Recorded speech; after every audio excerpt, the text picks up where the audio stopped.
کبھی علماء کہتے ہیں کسی سے تنہائیوں میں گناہ ہوا ہو بالفرض، اللہ نہ کرے، اور اس نے توبہ کر لی، پھر لوگوں کو پتہ چل گیا، لوگ تانے دے رہے پہ تو ویسا تھا، ان تانوں کی پرواہ بولو مت، بولے نہ تمہارا جرم کیا اور نہ ہمیں تم سے معافی مانگنے کی ضرورت، جس سے کیا ہے وہ جانتا ہے۔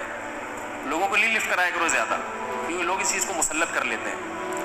ہمارے حضرت کے پاس ایک بندے کا فون آیا لندن سے، کہتا ہے یار میں نے گناہ کیا تھا، پکڑا گیا، کہتے اب میں نے توبہ کر لی، رو رو کے گڑ گڑا کے اتنی معافیاں مانگی کہ اللہ نے بھی دل میں سکون ڈال دیا کہ میں نے تجھے معاف کر دیا، کہ لیکن پبلک معاف کرنے کے لیے تیار نہیں۔ پبلک جب بھی گزر کرے ہے نا وہی، پبلک کا دل تو چھوٹا ہوتا ہے نا، پبلک کا دل کیا ہوتا ہے چھوٹا، تو ایسی صورت میں پبلک کو زیادہ لفٹ نہیں کرائے، بولے جاؤ تمہاری ایسی کی تیسی، ہم جانے اللہ جانے تو کون ہوتا ہے بھائی میرے کو۔ اور قرآن کے الفاظ دیکھو یار، وَمَن يَعْمَلْ سُوءًا أَوْ يَظْلِمْ نَفْسَهُ ثُمَّ يَسْتَغْفِرِ اللَّهَ يَجِدِ اللَّهَ غَفُورًا رَحِيمًا، ایسے وجد والی آیتیں ہیں۔ فرمایا جو بھی گناہ کرے گا، اپنی جان پہ ظلم کرے گا، ظلم ہو گیا، گناہ ہو گیا، شیطان نے بہکا دیا اس کو، غلط ہو گیا اس سے، حقوق العباد سے اس کا تعلق نہیں ہے، کیونکہ حقوق العباد میں پھر اس بندے سے بھی معافی مانگنا ضروری، کچھ جرائم ایسے جو اللہ اور بندے کے آپس کے معاملات۔ فرمایا پھر اس کو خیال ہوا کہ بھائی خدا تو انتقام لے گا، اور ویسے بھی غیرت کے خلاف ہے، جس نے اتنے احسانات کیے اس کو ناراض کرنا ہے۔ قرآن کہہ رہا ہے ثم یستغفر اللہ، پھر وہ اللہ سے کیا کرتا ہے؟ معافی۔ کیا عجیب الفاظ ہیں، اللہ نے یہ نہیں فرمایا غفارہ اللہ، اللہ اسے معاف کر دے گا، نہ نہ نہ، یہ انداز نہیں ہے، یہ اللہ اس سے انتقام نہیں لے گا۔ فرمایا یجید اللہ غفور الرحیم، وہ اللہ کو پائے گا، وہ دیکھے گا کہ اللہ غفور بھی ہے اور رحیم، وہ دیکھے گا اپنی آنکھوں سے۔ یہ ایسے ہے جیسے ہم کسی کو دعوت دیں کہ آپ ہماری دعوت پہ آؤ، آپ پوچھتے ہیں کیا کیا ملے گا، ایک طریقہ ہوتا ہے آپ بتائیں بھائی بریانی کا انتظام بھی ہے، کباب بھی ہیں، اور اللہ بھلا کرے چکن کا بھی انتظام ہے، اور کڑھائی بھی ہے، دو چار چیزیں اور بتا دی آپ نے، تو ذہن میں رکھ کر آئے گا ٹھیک ہے بھائی یہ چیزیں ہوں گی۔ ایک اسٹائل یہ ہوتا ہے وہ کہ بھائی کیا ملے گا، تو آپ اس کو بتائیں جب تم آؤ گے نا تو میری دعوت میں پہنچنے کے بعد تمہیں محسوس ہوگا کہ وسیم بھائی چھوٹے موٹے سیٹ نہیں ہیں، وسیم بھائی نے دعوت کی، یہ جی تم پالو گے، یہ چیز محسوس کرو گے کہ وسیم بھائی طبیعت کے تنگ، ایسا دسترخوان ہوگا، چھوڑو بریانی کباب، چھوٹی وہ غریبوں والی باتیں ہیں، کیا بریانی، مسالے والی بریانی، اور مفتی صاحب کے بیان سنتے رہتے الٹے الٹے، مسالے والی بریانی، چپلی کباب، کوئٹہ کی چائے، ابے بھائی چھوڑو یہ باتیں، یہ تو کہیں کھانچے وانچے میں پڑی ہوئی ہوگی۔ یجید تم پاؤ گے، مجھے محسوس کرو گے کہ یہ چھوٹا موٹا سیٹ نہیں ہے، دسترخوان دیکھ کے اندازہ ہو جائے گا بھائی کوئی بہت بڑا آدمی ہے۔ قرآن کیا کہتا ہے؟ جو گناہ کرے گا اور توبہ کرے گا، یجید اللہ غفور الرحیم، اللہ یہ نہیں فرما رہے کہ اس کو معاف کروں گا، اللہ فرماتے ہیں جیسے کوئی بندہ دعوت پر آئے تو آپ کہو بھائی تم پاؤ گے کہ میں چھوٹا موٹا سیٹ نہیں ہوں، تو اللہ کا انداز یہی ہے۔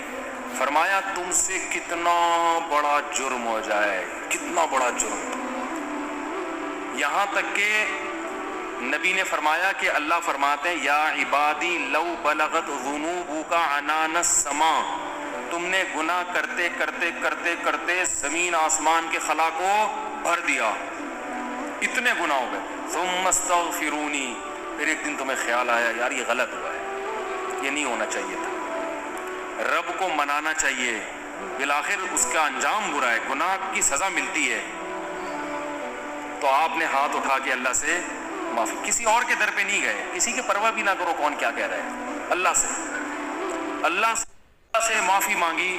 تو حدیث کے الفاظ کیا ہیں؟ قرآن کے الفاظ بھی عجیب ہے جو میں نے بتائے، قرآن کے الفاظ کے اللہ فرماتے ہیں معاف کرنا، تو یہ تو ہلکی بات ہے نا، معاف کروں گا تو مطلب یہ کہ یہ بریانی ملے گی، کوفتے ملیں گے، سالن، یہ تو ہم نے بتا دیا نا۔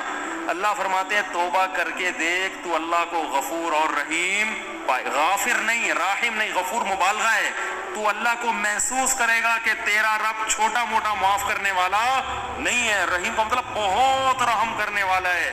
اور اللہ یہ تجھے دکھائے گا. دکھائے گا کا مطلب کیا ہے؟ تیرے دل میں سکون پیدا ہو جائے گا کہ میرے رب نے مجھے معاف کر دیا. یہ توبہ کا پہلا انعام ملتا ہے دنیا میں. معاف بھی کرے گا اور اطمینان بھی دلا دے گا، معاف کر دیا. تعلق، وہ اطمینان کی علامت کیا ہے؟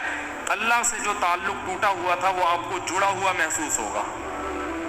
گناہ کی وجہ سے جو دل میں کالک آ گئی تھی وہ کالک آپ کو ختم ہوتی ہوئی نظر آئے گی. یہاں تک علماء کہتے ہیں کہ بعض لوگ گناہ کر کے ایسی توبہ کرتے ہیں کہ گناہ سے پہلے جو اللہ کا ان سے تعلق تھا نا، گناہ کے بعد جب توبہ کی تو اس سے زیادہ اچھا تعلق پیدا ہو جاتا ہے ان کا، پہلے سے بھی زیادہ اچھا اللہ کی محبت پیدا ہو جاتی ہے. یہ تو قرآن میں، حدیث میں کیا آتا ہے کہ اگر زمین اور آسمان کے خلا کو تم نے گناہ کر کر کے پر کر دیا، ثم استغفرونی، پھر مجھ سے مغفرت طلب کرو، لغفرت، معاف کروں گا. اتنا کافی تھا نا یہ جملہ؟ یار نہیں آ رہی سمجھ میں. دیکھو اللہ یہ کہہ دیتے کہ زمین اور آسمان کے خلا کو پر کر دیا، مجھے ناراض کیا ہے نا، پبلک کے پاس جانے کی ضرورت نہیں. عیسائیوں میں پادریوں کے پاس جا کے معاف کرواتے ہیں، اتنے پیسے لے لو معاف کر دو. اللہ کہتے ہیں پادری کا کیا بگاڑا ہے تم نے؟ ناراض مجھے کیا ہے. نماز چھوڑی ہے، مجھے ناراض کیا. زنا کیا، مجھے ناراض کیا. انٹرنیٹ پر فحش فلمیں دیکھی، مجھے ناراض کیا. یہ جو ہو رہے ہیں گناہ آج کل، کچھ بھی کیا، مجھے ناراض کیا نا، آؤ میرے سامنے گڑ گڑاؤ. تو اللہ کیا کہتے ہیں؟ زمین اور آسمان کے خلا کو پر کر دیا، پھر مجھ سے معافی مانگو گے، معاف کروں گا. کافی ہے نا، بس کر دیا معاف. آگے اللہ ایک اور جملہ بناتے ہیں، لا ابالی، کسی کی پرواہ. بولو اردو میں لفظ سماتے ہیں بڑا لا ابالی قسم کا آدمی ہے. سنا یہ لفظ؟ ہاں بولنے میں کچھ ٹیکس لگتا ہے. لا ابالی کہتے ہیں نا، یہ عربی کے لفظ سے آیا لا ابالی. لا کا مطلب نہیں، ابالی کا مطلب پرواہ نہیں کرتا میں کسی کی. جیسے جو آدمی کسی کی پرواہ نہیں کرے گا، بڑا لا ابالی سا آدمی ہے. تو اللہ کیا کہتے ہیں؟ لا ابالی، معاف کروں گا، کسی کی پرواہ نہیں. کیا مطلب؟ یہ جملہ لگانے کی کیا ضرورت تھی؟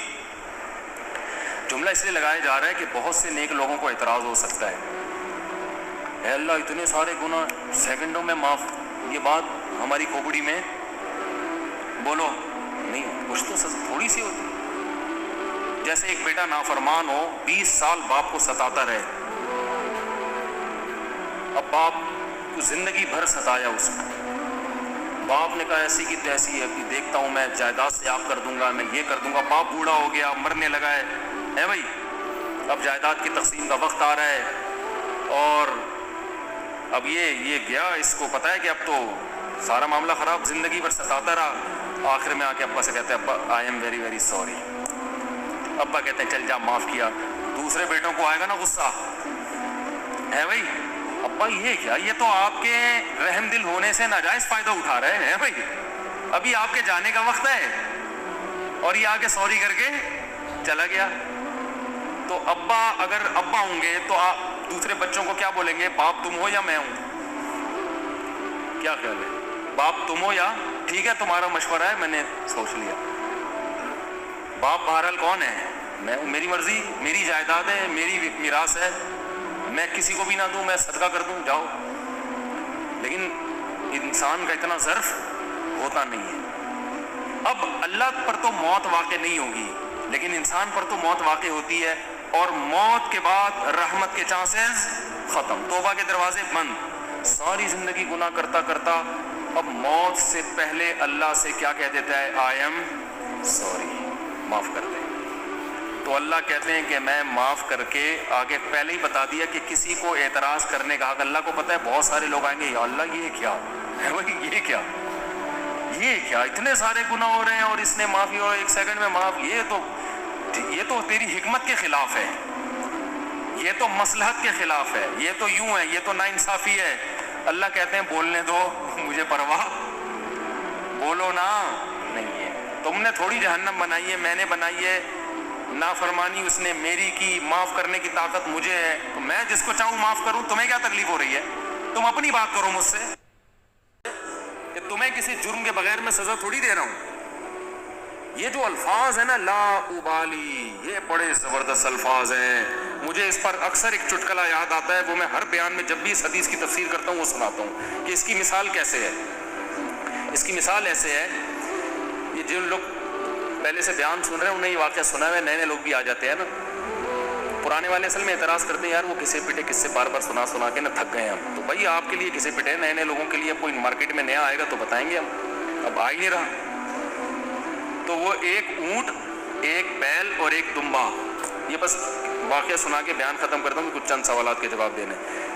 اونٹ، بیل اور دمبا یہ کہیں جنگل میں سفر کے لیے نکلے، کھانا ختم، ایک گٹھری نظر آئی گھاس کی. اب تینوں میں پھڈا ہو گیا. اونٹ کہہ رہا ہے میں کھاؤں گا، بیل کہہ رہا ہے میں کھاؤں گا، دمبا کہہ رہا ہے میں کھاؤں گا. اونٹ نے کہا دیکھو میں تمہارا بزرگ ہوں، ہم تینوں ایک معیار بنا لیتے ہیں، جو اس معیار پہ پورا اترے گا وہ کھانا وہ کھائے گا. یہ پیشکش کس نے کی؟ اونٹ نے. اس نے کہا میں قبیلے کا بڑا ہوں، دیکھو تو اب میں جو سجیشن دوں گا اس پر عمل کرو. تو ہم تینوں میں سے جو اپنا سب سے پرانا ہونا ثابت کر دے گا کہ جو دنیا میں سب سے پہلے آیا ہے وہ اس گٹھری کا مستحق ہے. اونٹ کا خیال تھا میں ہی ہوں، بزرگ ہے. لوگوں نے کہا چلو جی بزرگوں کا احترام اسلام میں ٹھیک ہے واجب ہے. دمبے نے کہا ٹھیک ہے بھائی میں اپنا ثابت کرتا ہوں میں بہت پرانا ہوں. انہوں نے کہا کتنا پرانا؟ انہوں نے کہا دیکھو ابراہیم علیہ السلام نے بچہ ذبح کیا، نہیں ہوا تو دمبا آ گیا. یہ روایت صحیح نہیں ہے لیکن چلو فرض کر لیتے ہیں دمبا آ گیا. اس کا مطلب میں 4000 سال سے ابراہیم علیہ السلام کے دور میں بھی میں تھا. اونٹ چکرا گیا، اس نے بولا یہ تو پہلی گیند پہ ہی آؤٹ ہو رہا ہوں میں. تو بیل نے بولا کہ آدم علیہ السلام جب زمین پہ آئے تھے زمینداری کے لیے ٹریکٹر ایجاد نہیں ہوئے تھے، تو کچھ تو اگایا ہوگا نا. تو کھیتی باڑی کس سے کی تھی انہوں نے؟ بیل سے. اس کا مطلب میں کب سے ہوں؟ دمبا تو آؤٹ ہو گیا نا. اونٹ پریشان کہ کمبخت اس سے پہلے تو تاریخ لکھی نہیں گئی ہے، اس سے پہلے تو تاریخ لکھی اور سجیشن بھی میری تھی. اونٹ ٹینشن میں آیا، اس نے کیا کیا وہ گھاس کی گٹھری اٹھا کے اپنے کوہان پہ رکھی. تو دمبے نے بولا بھائی میں تو بہت پرانا ہوں. اس نے بولا مانتا ہوں، میں نے کب کہا آپ بہت پرانے ہیں، میں آپ کے بعد آیا ہوں. بیل نے کہا میں تو اس سے بھی پرانا ہوں. اس نے کہا میں نے بولا کہ آپ پرانے نہیں ہیں. تو بھائی پھر ہمیں دو. اس نے کہا دم میں تو لے لو. اس نے کہا ہمت ہے تو اٹھا لو. اونٹ کے خوان سے کون اٹھائے گا؟ چلو دفعہ یہاں سے تمہاری ایسی کی تیسی. سجیشن بھی خود ہی تھی. بولا جس میں دم ہے لے لے بھائی. چلو اس کو کہتے ہیں لا ابالی. نہیں آئی بات سمجھ؟ اللہ ایسا نہیں کرتا کہ وہ اپنی تجویز کے خلاف چلے. یہ تو میں نے صرف واقعہ سمجھانے کے لیے کہ بھائی اللہ کے سامنے کون لڑ سکتا ہے، اللہ کے سامنے کون دلائل دے سکتا ہے کہ اللہ وہ اتنے سارے گناہ کیے تو 2 منٹ میں معاف کر رہا ہے.